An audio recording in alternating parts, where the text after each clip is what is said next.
আপনি প্রশ্নোত্তর পর্ব দিয়ে সংসদ শুরু করেছেন, তার জন্য আপনার প্রতি কৃতজ্ঞতা জানাচ্ছি এবং বিশেষভাবে আপনাকে ধন্যবাদ জানাচ্ছি।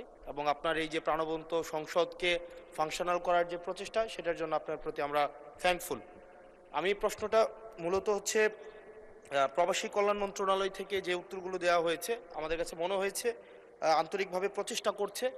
সেজন্য ওনাকেও ধন্যবাদ জানাচ্ছি। আমাদের মাননীয় প্রতিমন্ত্রী এবং দীর্ঘদিনের সহযোদ্ধা, আমাদের প্রবাসী কল্যাণ ও বৈদেশিক কর্মসংস্থান প্রতিমন্ত্রী জনাব নুরুল হক নূর। আমার যে প্রশ্নটি ছিল সেটি হচ্ছে, আমি একটা রেমিট্যান্স। মাননীয় সদস্য, আই হামলি রিকোয়েস্ট ইউ, আসলে প্রসিডিউরটা মেনটেন করতে গেলে I accepted your thank you, you are so kind, thank you দিয়েছেন মহান সংসদকে। আপনি একটা প্রশ্ন করতে গেলে একটা প্রশ্ন আনেন, তারপরে জনাব নুরুল হক নূর সাহেব মাননীয় প্রতিমন্ত্রী উনি জবাব দিতে পারবেন। একটু লিখিত আকারে না, এই এই এই এই প্রসেসে হবে না। আপনি একটা প্রশ্ন করুন, প্রশ্ন জমা দিন, উনি উত্তর দিবেন। অসংখ্য ধন্যবাদ আপনাকে। Thank you.